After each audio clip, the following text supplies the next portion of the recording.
merong mga masamang epekto yan pagkatapos yung alak.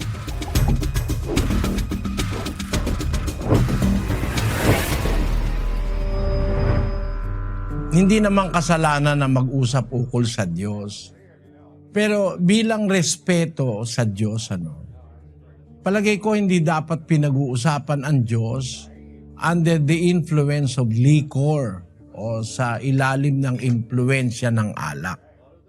Kasi alam mo, sa Biblia, ang alak ayon sa salita ng Diyos, doon sa Kawikaan 20, versikulo 1, Ang alak ay manunuya, ang matapang na alak ay manggugulo, at sino mang napaliligaw sa kanya ay hindi pantas. yung sinasabi na pag masama pakiramdam ay iinom ng alak. Actually, yung alak na matapang, pinapainom yan sa mga sundalo na nasugatan, yung mga nagdidelirio, yung malapit mamatay, para wag masyado silang mahirapan sa sakit. Ang alak kasi nakakadalin ng senses. Yung mga nerves natin, yung mga nerve ending, naapektuhan ng alak para wag mong maramdaman yung sakit. Kaya nga sabi ng Diyos dun sa 31:6 ng Kawikaan, Bigyan mo ng matapang na inumin siya na handang manaw, at ng alak ang mapanglaw na loob. pagka malapit ng mamatay, pinapabigyan ng Diyos ng alak. Doon sa panahon na yan. Kasi nung panahon na yon, wala namang mga pain reliever noon sa panahong nakaraan. Panahon ng mga Israelita, masakit halimbawa yung nararamdaman ng isang tao malapit ng mamatay, para siya ay maginhawahan, pinapainom ng matapang na alak. Pero ang matapang na alak, hindi para sa taong malakas, malinaw ang isip, hindi para doon. Guguluhin ng alak ang isip mo kasi ang sabi sa Biblia, ang alak ay manunuya, ang matapang na alak ay manggugulo. Sabi mo, giginhawa ka. Talaga kasi may alcohol yan Masakit ang ulo mo, minom ka ng alak, may alcohol yan Pero kung nag-iisip ka, yung side effect niyan, unti-unti yang nakaka-addict hanggang maging lasenggo ka na. Basahin natin ang 23:31 ng Kawikaan. Huwag kang tumingin sa alak pagka mapula, pagka nagbibigay ng kanyang kulay sa saro. Sa huli ay kumakagat ito na parang ahas at tumutukang parang ulupong. Ang iyong mga mata ay titingin ng mga katuwang bagay, at ang iyong puso ay nagbabadya ng mga magdarayang bagay. Oo, ikaw ay magiging parang nahihiga sa gitna ng dagat o parang nahihiga sa dulo ng isang palo ng sasakyan. Kanilang pinalo ako, iyong sasalitain, at hindi ako nasaktan. Kanilang hinampas ako at hindi ko naramdaman. Kailan gigising ako? Aking hahanapin pa uli. Paglasing ka na, paluin ka man, sabi mo, hindi ako nasaktan. Hinampas ako, hindi ko naramdaman kasi wala ka nang pakiramdam dahil kargado ka ng alkohol Ano ang mangyayari? Kailan ako gigising? Aking hahanapin pa uli. O addicting yan Kaya yung mga manginginom, pag nakakita pa lang yun ng baso ng alak naglalaway na yun Addicting kasi yan, parang droga yung alak At pagka gano'n na ang estado mo, na ang alak ay namamayani na yung epekto niya sa katawan mo, bandang ulo niyan, basag ulo ang haharapin mo niyan. Sisirain niya ng baga mo, sisirain niya ng atay mo, sisirain niya ng bato mo.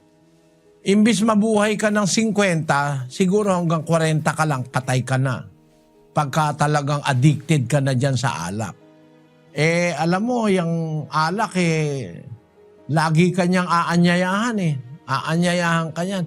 Panira yung alak Dalawa lang ang bagay na nakakasira sa hari. Alak at babae. Ayon sa Biblia, sa isang talata ng Kawikaan 31:1.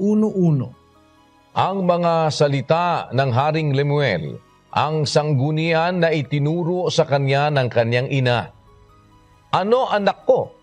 At ano o anak ng aking bahay bata? At ano, o anak ng aking mga panata? Huwag mong ibigay ang iyong kalakasan sa mga babae o ang iyumang mga lakad sa lumilipol ng mga hari. Hindi sa mga hari o Lemuel, hindi sa mga hari ang pag-inom ng alak, ni sa mga pangulo man na magsabi, saan nandoon ang matapang na alak?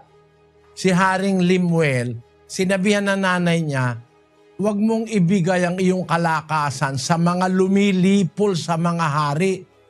Isa sa mga panlipol ni Satanas sa hari, alak at saka babae. Kaya kapatid, no, ang alak, kahit sa anumong paraan suriin, nakakaramdam ka kamo ng ginhawa, okay yun. Pero yun pansamantala. Pero pagkatapos na halimbawa ng mahabang inuman, yung naginhawaan ka masakit naman ang ulo mo dahil may hangover ka Sabi nga dun sa 23 ng Kawikaan, ulitin mo nga yung kapatid na Daniel sa 23:31. Huwag kang tumingin sa alak pagka mapula, pagka nagbibigay ng kanyang kulay sa saro. Sa huli ay kumakagat ito na parang ahas at tumutukang parang ulupong. Sa huli, pagkatapos ng inuman, ay naku, masakit ang ulo mo. Kumakagat na parang ahas, tumutukang parang ulupong. Merong mga masamang epekto yan pagkatapos yung alak. At hindi nga lang yung sakit ng ulo, kundi yung baga mo, yung atay mo, yung bato, masisira yan dahil sa alak. Di ba si Yesu Cristo ay gumawa ng alak? Bakit po bawal ang uminom? Hindi po naman bawal uminom, kapatid. Conforme po sa iinumin. Ang sabi po ng Biblia, huwag kang iinom nung alak na nakakalasing. Meron po kasing alak, hindi naman nakakalasing. Gaya nung ginawa ni Kristo. Halimbawa po, yung bagong base ng Ilocano, no? Yung bagong katas na Tutuba, brother. tuba. Hindi mo nakakalasing yun, kapatid. Kahit isang galon ng inumin mo, hindi ka malalasing dun Ang masama pong inuming alak, yung alak na kagaya ng ginagawa ngayon, na agwa di pataranta. Wala na sa sarili, na-aksidente tuloy sa daan. Yun po ang bawal. Pero si Kristo, gumawa man siya ng alak, ang alak niya pong ginawa galing sa tubig. Wala pong alkohol yun. Nakasulat naman dun ipinalagay niya yung mga tubig sa tapayan. Tapos ginawa niyang alak. O hindi po yun alkohol. Alam mo ba kapatid ang nagagawa niyang alkohol? Yang alkohol, yan ang dahilan ng mahigit 500,000 taong namatay noong 2013. Dahil dun sa tinatawag na mga road accidents na gawa ng alak. Walang mabuting bunga yung matapang na alak no? Basahin natin ito. Deaths caused by alcohol 2013, 554,467. Deaths caused by alcohol in the world, sources and methods. Mahigit na kalahating milyon tao namatay noong 2013 dahil sa alak. Mga banggaan sa highway, kahit na nga ikaw mahusay magmaneho pag ang makakasalubong mo lasing, iiwas ka na aanuhin ka pa. Kaya kapatid, kinalulungkot ko yung alak, hindi aprobado ng Diyos ang paggamit niyan. Dalawa ang alak sa Biblia. Alak na hindi nakalalasing, yung bagong gawa. Parang di ba yung katas nung sa tuba, pagka unang araw, ikalawang araw pa lang, matamis yun hindi naman yun nakakalasing Pwedeng uminom tayo noon. O kaya yung mababa ang alcohol content. May mga serbesa kasi, 4% lang, yun, hindi nakakalasing yun. Basta't huwag ka lang iinom ng marami. Pero, ang masasabi ko sa'yo, yung alak, pagka nando na 14 na, 17, 20% na, ano na yan, demonyo na nasa loob ng bote. Kasi, yung espiritu niyan talagang pampaaksidente, pampabasag ulo, pampalakas ng loob, pampaalis ng hiya, no? Pag ang tao lasing na, wala nang hiya Kasi nga kahit senador ka pa, kahit presidente ka pa, paglasing ka na, ay naku, para ka na rin lang bagamundo, para ka na rin lang walang karangalan. Alam mo kapatid, ang dapat mong gawin mula ngayon, kung naniniwala ka sa Diyos, sa Kanyang salita, huwag ka nang tumikim ng alak. Kasi ako ganun eh. Nang itigil ko ang alak, isang pagkakataon lang, sabi ko sa Diyos, hindi na po ako iinom. Hindi na ako uminom. Isang pagkakataon lang, nang itigil ko ang sigarilyo, tinapong ko yung aking lighter na Zippo. Yung gold-plated kong Zippo, napakamahal nun. Mahigit na 2,000. Tinapong ko doon sa Quezon Bridge dahil naintindihan ko masama pala yung paninigarilyo. Napakaraming perwisyo sa katawan, ayaw ng Diyos yun. Sabi ko sa Diyos, di na po ako magsisigarilyo. Mula noon hanggang ngayon, di na. Huwag kang papatukso. Pag sinabi mong ayaw mo na talaga. Kahit alukin ka, pilitin ka, suntukin ka pa, huwag ka nang uulit. Yun ang dapat mong gawin. Kasi kung di mo gagawin ganon, tatawagin ka uli ng tatawagin ng demonyo para isang barkadahan kayong lasenggo. Kahit pag-usapan nyo pa ang Diyos, puro naman kayo lasenggo, imbis matuwa ang Diyos, nagagalit sa inyo. Hindi mahirap alisin. Yung iba sinasabi mahirap alisin. Kasi ginuguni-guni mo eh. Pero kung meron kang pananampalataya sa Diyos, naniniwala kang kasalanan yung sirain mo yung katawan mo. Kasi bawal ng Biblia sirain mo katawan mo. Sa sigarilyo, bawat stick ng sigarilyo may daladalang libo-libong lason. Kung naiintindihan mo at nakapag-aral ka ng kaunti, siguro hindi ka maninigarilyo. Ang ginuguni-guni nila mahirap ay mahirap. Hindi totoong mahirap. Ako nga ang saksi eh. Naisip ko yung aral na napakinggan ko, masama pala ako yung sigarilyo. Ginawa ko, tinapon ko yung sipo ko dun sa tulay. At saka yung huling kaha ng champion. Madali, nawala. Kumo dahil sa pananampalataya, kahit nakakakita ako na naninigarilyo, parang gusto ko, alam ko masama masisira ang katawan mo. Bawal ng mga doktor, bawal ng siyentipiko. Tapos bawal pa ng Diyos. Sino pa gusto mo magbawal? Para ka sumunod.